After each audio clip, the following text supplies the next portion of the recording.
Hello students, welcome back to channel target semester. कैसे हैं आप लोग? होप आप लोग का जो पेपर है फोर्थ सेमेस्टर का वो काफ़ी बेहतरीन बढ़िया गया होगा। जो बच्चे हमसे पढ़े हैं फोर्थ सेमेस्टर में वो हमें जान रहे होंगे। जो नए हैं उनके लिए मैं बताती हूँ, दिस इज़ योर एजुकेटर सिमरन।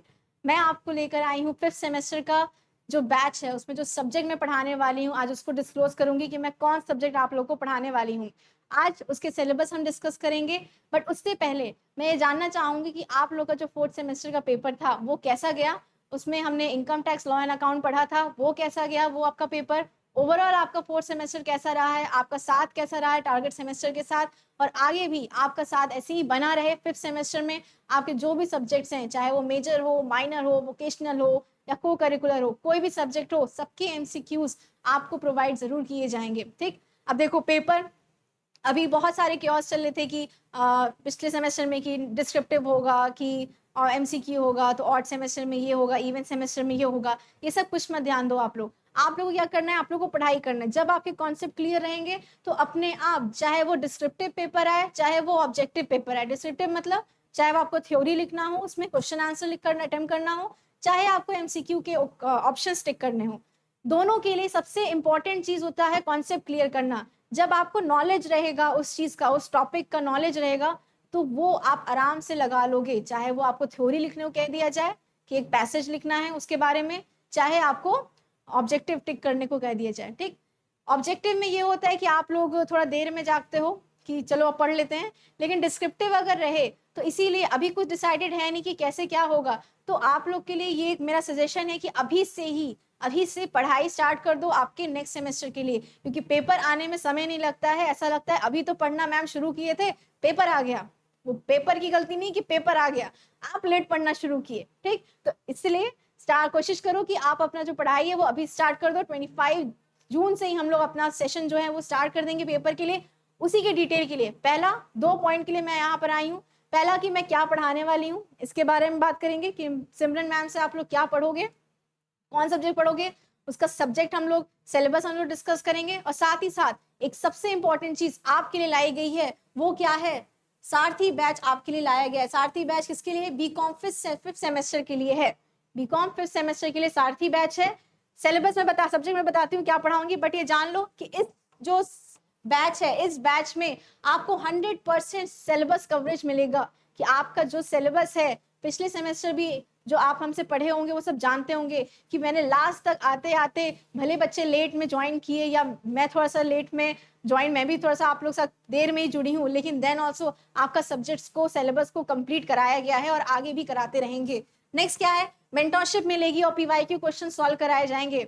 कई सारे पीवाईक्यू जो यूट्यूब पे भी कराए गए थे, उससे आप सबको पेपर्स में काफी बेनिफिट मिला है। मैंने खुद वो पेपर क्रॉस चेक किया था, काफी बेनिफिट आपको मिला है उससे। नेक्स्ट 24/7 डाउट सपोर्ट है, जिसके लिए आपको व्हाट्सएप का जो ग्रुप है उसको आप लोग ज्वाइन किए होंगे, पुराने बच्चे हैं ज्वाइन किए होंगे, नए बच्चे देख रहे हैं तो जाके जल्दी से व्हाट्सएप ग्रुप ज्वाइन कर लो। आपके डिस्क्रिप्शन बॉक्स में वो दिया गया है। ज्वाइन कर लोगे तो पूरा फुल टाइम 24 आवर्स सपोर्ट मिलेगा आपको। जितना भी आपके डाउट हैं पेपर को लेकर, एग्जामिनेशन को लेकर, टाइम टेबल को लेकर, किसी भी चीज को लेकर, सब्जेक्ट को लेकर कोई पर्टिकुलर डाउट है तो वो सारे डाउट्स यहाँ पर आपके क्लियर हो जाएंगे। जिसके लिए जो बैच लॉन्च किया गया है, इसको अगर आप 25 जून तक ध्यान देना, ये डेट 25 जून तक अगर आप इसको एनरोल करते हो तो आपको एक 10% का डिस्काउंट मिलता है। उसका कोड है गुरुकुल 10। गुरुकुल 10 आप डालोगे तो 10% का आपको डिस्काउंट उस पर मिल जाएगा। बहुत ही अच्छा ऑफर है आपके लिए, इससे कम तो आई डोंट थिंक सो आपको कहीं मिलने वाला है। तो बहुत अच्छा ऑफर है, आप जाके उसको जल्दी से एनरोल करा लेना। इसी के साथ मैं स्टार्ट करती हूँ अपना जो सेकंड मेरा मोस्ट इंपॉर्टेंट चीज था जिसके लिए मैं आपके साथ जुड़ी हूँ आज, वो है आपके लिए सिलेबस डिस्कशन।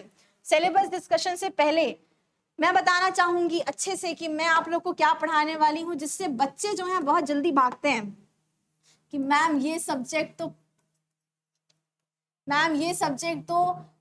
नहीं समझ में आता है, ये सब्जेक्ट तो बहुत कठिन है। वो सब्जेक्ट है बिजनेस फिनेंस। क्या है वो सब्जेक्ट? Business finance. बहुत ही बढ़िया सब्जेक्ट है बिजनेस फिनेंस, और सबको लगता है कि बहुत टफ है। ठीक है, तो सिलेबस थोड़ा सा लेंदी है, ज्यादा लेंदी नहीं है। सिलेबस दिखने में बहुत छोटा लगेगा, पहले ही बता दे रहे हैं।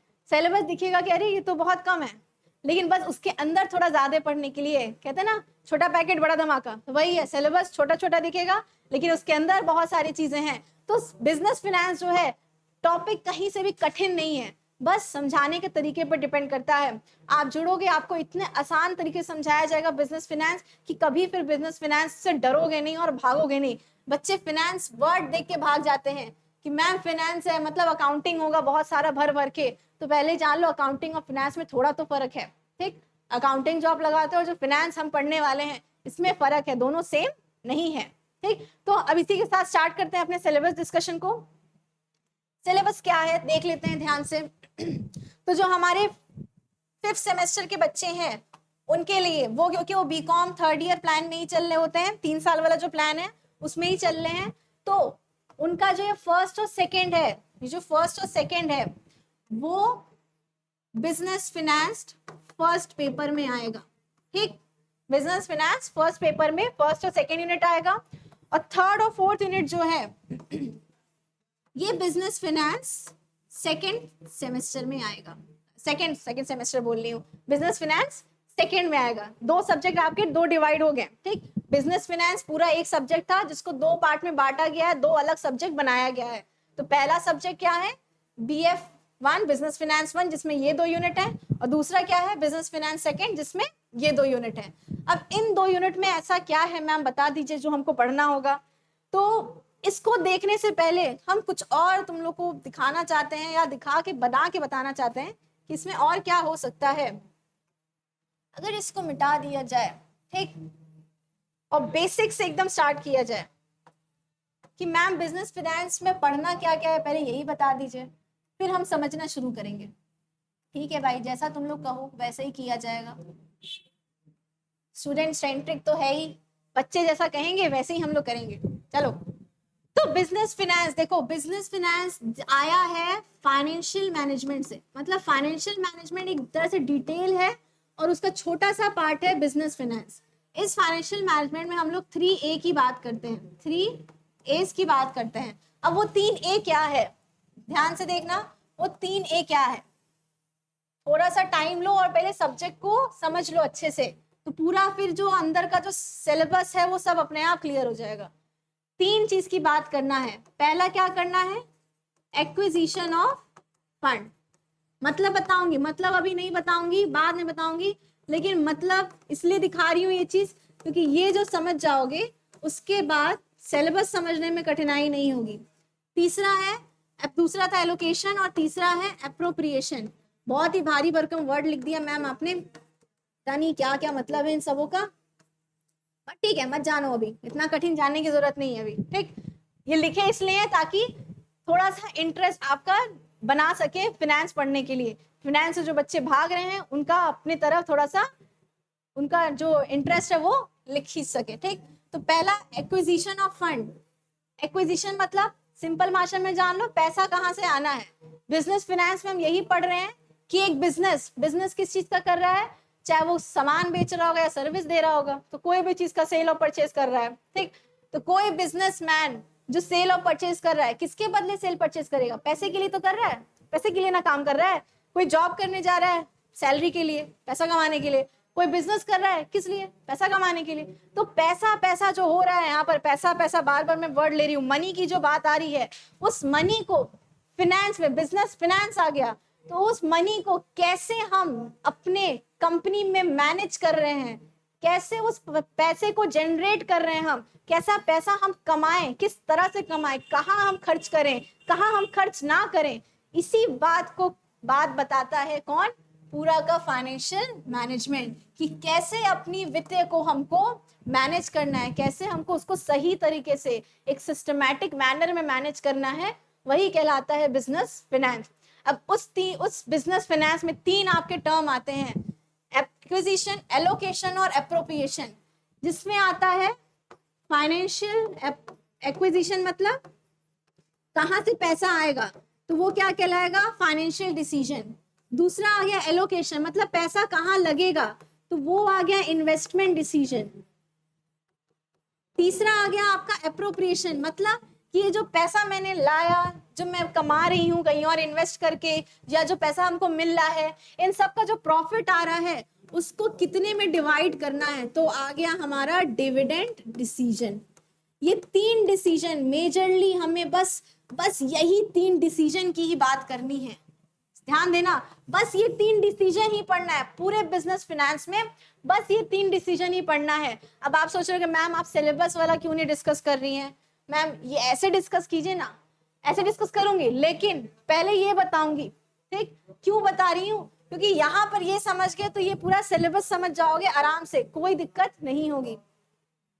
तो ये 3 डिसीजन की ही बात करनी है हमें पूरा बिजनेस फाइनेंस में। अब इस डिसीजन में कई सारी चीज आती हैं। पहला क्या आ गया? पहला आ गया सोर्स ऑफ फंड। कौन से ऐसे साधन हो सकते हैं जहां से हम फंड जनरेट कर सकते हैं? अब डिफरेंस आता है, एक डिफरेंस आ गया यहाँ पर कि मैम मनी का मतलब क्या हुआ तब, फंड का मतलब क्या हुआ तब, और फाइनेंस का मतलब क्या हुआ। इस डाउट को हम अपना जब क्लास स्टार्ट करेंगे तब क्लियर करेंगे कि ये 3 चीज जो है, नाम अलग है तो मतलब कुछ तो डिफरेंस होगा ही, तो क्या अलग है इसमें, ये क्लियर करेंगे। लेकिन पढ़ेंगे क्या हम? कहाँ से पैसा लेकर आना है, क्या सोर्स है फंड का। फिर कॉस्ट ऑफ कैपिटल, ये भी एक टॉपिक है जो आपके सिलेबस में आपको देखने को मिल जाएगा। कॉस्ट ऑफ कैपिटल बहुत ही बेहतरीन टॉपिक है, बहुत इंटरेस्टिंग टॉपिक है, बहुत मजा आएगा आपको ये पढ़ने में। कॉस्ट ऑफ कैपिटल पढ़ेंगे।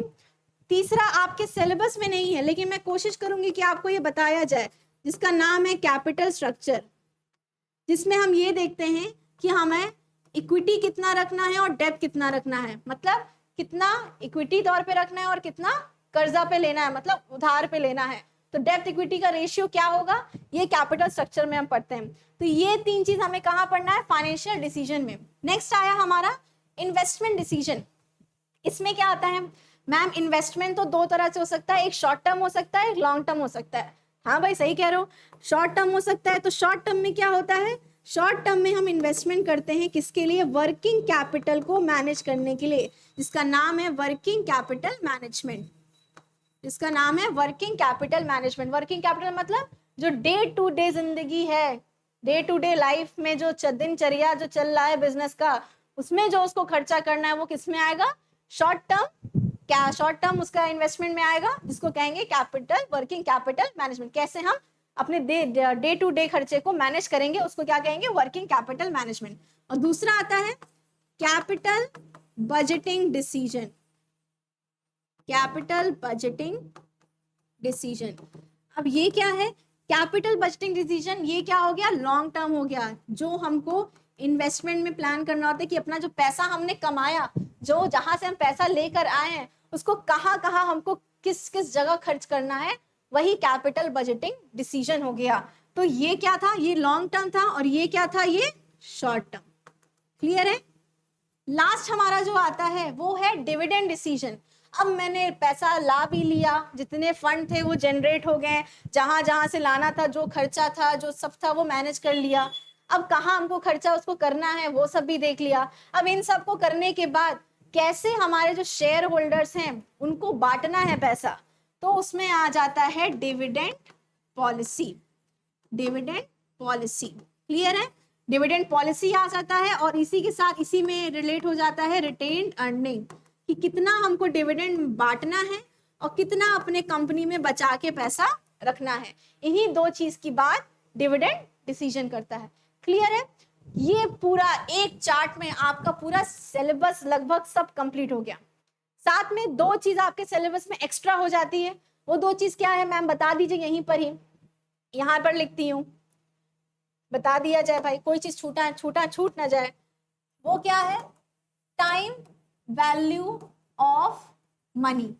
मनी की बात कर रही थी ना मैं, मनी पैसा, पैसे की बात हो रही है। पूरा फाइनेंस पैसे से रिलेटेड करता है। पैसा कहाँ आएगा, कहाँ को लगेगा, कितने में बटेगा, यही बात हो रहा है सिर्फ।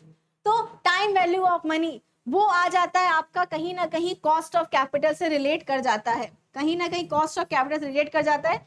कैसे रिलेट करेगा ये आपको जब पढ़ाया जाएगा तब बताया जाएगा, but time value of money पढ़ना है कि मनी की आज के टाइम में कितनी वैल्यू है, पहले के टाइम में कितनी वैल्यू थी, इसके बारे में पढ़ा जाएगा। और साथ ही साथ इसमें एक और चीज आपके सिलेबस में ऐड कर दिया गया है, वो है कैपिटल मार्केट और मनी मार्केट। ये क्यों ऐड किया गया है?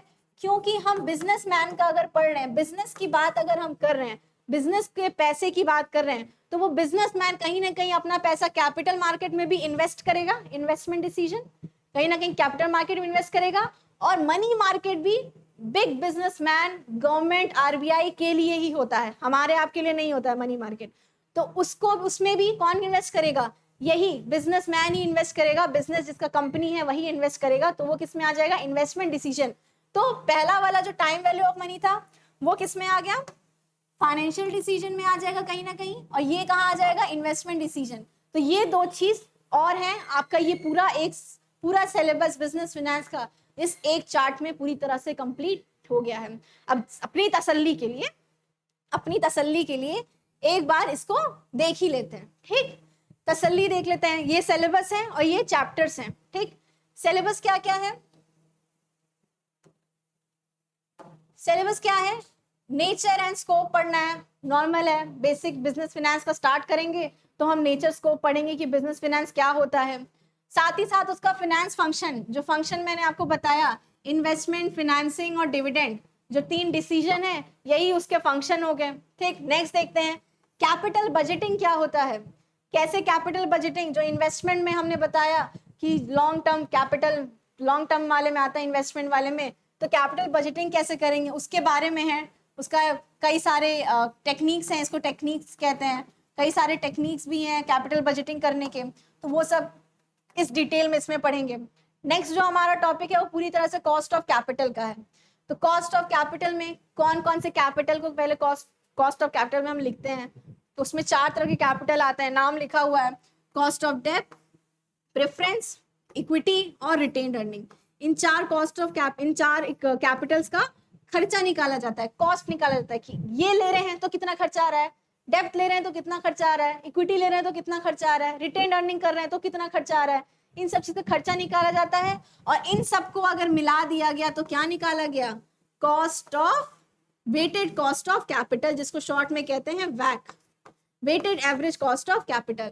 और लास्ट में कैपिटलाइजेशन, एक इसमें टॉपिक आता है कैपिटलाइजेशन, इसी में कॉस्ट ऑफ कैपिटल में ही बताया जाता है। तो ये था आपका पहला 2 यूनिट जो कि आपका बिजनेस फाइनेंस फर्स्ट का है। सेकंड पे आते हैं बिजनेस फाइनेंस सेकंड में। तो पहला शुरू होता है डिविडेंड पॉलिसी से, जो कि हमारा डिविडेंड डिसीजंस में आया था, याद करो। तो डिविडेंड पॉलिसीज कैसे इशू किए जाते हैं। डिविडेंड का मॉडल है, 3 मॉडल है उसमें, 3 मॉडल हैं जिनके नाम आपको बताए जाएंगे। 3 मॉडल उसमें बताया जाता है कि कितना हमको डिविडेंड देना है और कितना रिटेन्ड रखना है, कितना अपने पास रखना है और कितना देना है।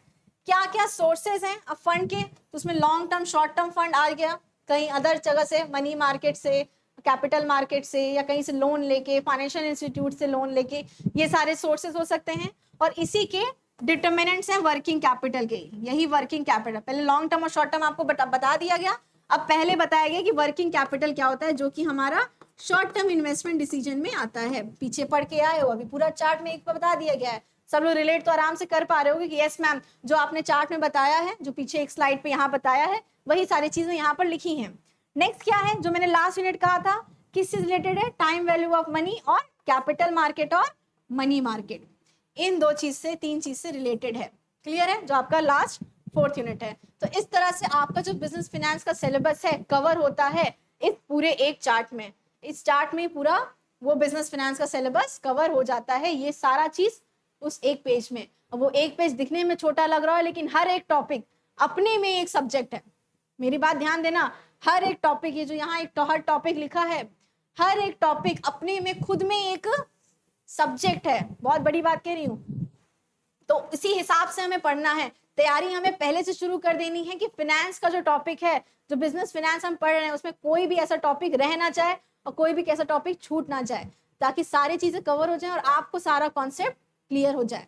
तो देखो, जो हमारा चैप्टर वाइज होगा, ये तो सिलेबस था, अब चैप्टर वाइज कैसे पढ़ेंगे? तो सबसे पहले हम यही पढ़ेंगे कि फाइनेंशियल मैनेजमेंट क्या होता है। इसी में आपके नेचर आ जाएगा, स्कोप आ जाएगा, फंक्शन आ जाएगा, ऑब्जेक्टिव भी आ जाएगा। तो हम लोग कहते हैं ना कि बिजनेस क्यों किया जाता है? प्रॉफिट मैक्सिमाइज करने के लिए। बिजनेस फाइनेंस में पढ़ोगे कि सिर्फ प्रॉफिट मैक्सिमाइज करना ही बिजनेस का काम नहीं है, वेल्थ मैक्सिमाइज करना भी बिजनेस का काम है। तो ये 2 चीज आप पढ़ोगे इसमें पहले वाले यूनिट में। सेकंड चैप्टर में कैपिटल बजटिंग के बारे में पढ़ेंगे, कैसे हमको बजट बनाना है अपना, फिर कितना खर्चा आ रहा है, डेप्थ ले रहे हैं, इक्विटी ले रहे हैं, प्रेफरेंस ले रहे हैं या रिटेन कर रहे हैं, कितना खर्चा आ रहा है। कैपिटलाइजेशन पढ़ोगे, सब सीक्वेंस वाइज ही चल रहा है। फिर कैपिटलाइजेशन पढ़ोगे, फिर डिविडेंड पॉलिसी के बारे में पढ़ेंगे, ये नेक्स्ट जो टॉपिक है हमारा, डिविडेंड पॉलिसी, डिविडेंड डिसीजन क्या है, ठीक। नेक्स्ट क्या है, सोर्स ऑफ फंड क्या होगा, तो लॉन्ग टर्म और शॉर्ट टर्म। फिर वर्किंग कैपिटल में क्या क्या आता है, वर्किंग कैपिटल में भी मॉडल्स हैं, डिटर्मिनेंट्स हैं, कैसे वर्किंग कैपिटल निकाला जाता है उसके बारे में पढ़ेंगे। फिर टाइम वैल्यू ऑफ मनी क्या होता है, सिंपल और कंपाउंड इंटरेस्ट में निकाला टाइम वैल्यू। टाइम वैल्यू मतलब कि प्रेजेंट वैल्यू में क्या पैसे का वैल्यू है और आने वाले टाइम में पैसे की वैल्यू क्या होने वाली है, या अभी जो वैल्यू है फ्यूचर प्रेजेंट वैल्यू से पास्ट वैल्यू निकाला है, मतलब प्रेजेंट और फ्यूचर का वैल्यू निकाला जाता है मनी का, इसे पढ़ेंगे। फिर कैपिटल मार्केट पढ़ेंगे, तो कैपिटल मार्केट में 2 मार्केट आते हैं, सब जानते होंगे। कैपिटल मार्केट 2 मार्केट आते हैं, प्राइमरी मार्केट और सेकेंडरी मार्केट। प्राइमरी मार्केट मतलब जहां पर पहली बार वो जो शेयर, जो सिक्योरिटी है, जो स्टॉक है या जो शेयर है वो इशू हो रहा है पहली बार, इसको आईपीओ के नाम से भी जानते होंगे आप लोग, इनिशियल पब्लिक ऑफरिंग। और दूसरा, जब यही शेयर बार बार इशू होने लगता है कैपिटल मार्केट में, सेबी ने उसको रजिस्टर कर लिया होता है पूरी तरह से, तो वो सेकेंडरी मार्केट कहला जाता है। स्टॉक एक्सचेंज में वही ये आता है, नेशनल स्टॉक एक्सचेंज और Bombay stock exchange, 2 important stock exchange market है जिसके बारे में हम पढ़ेंगे, नेशनल और बॉम्बे। और लास्ट में पढ़ेंगे मनी मार्केट, जो इंडियन मनी मार्केट के कंटेक्स्ट में हम लोग देखेंगे। तो ये था पूरा आपका सिलेबस बिजनेस फिनेंस का। होप आज एकदम क्रिस्टल क्लियर हो गया होगा कि मैम क्या पढ़ाने वाली हैं, हमें कैसे पढ़ना है, क्या सीक्वेंस रहेगा पढ़ाई का, किस तरह से हम पढ़ेंगे। और बहुत ही इंटरेस्टिंग, जैसे आज आपको सिलेबस इतने इंटरेस्टिंग तरीके से बताया गया है कि सिलेबस को सिर्फ पेपर पे जो लिखा है उसको बता ना दे के डिटेल में उसको समझा कर कि कौन सी चीज कैसे रिलेट कर रही है, कहाँ रिलेट कर रही है, ये सारी चीज हम लोग अपने जो हमारा जो बैच स्टार्ट हो रहा है, जो हमारा क्लासेस स्टार्ट हो रहे हैं, उसमें हम लोग पढ़ना शुरू कर देंगे। तो हम इसी के साथ एंड करते हैं आज का सेशन और मिलते हैं हम आपके साथ जल्दी ही 25 जून से। जल्दी ज्वाइन कर लीजिएगा और हमसे मिलिएगा 25 जून को। तब तक के लिए take care and good bye.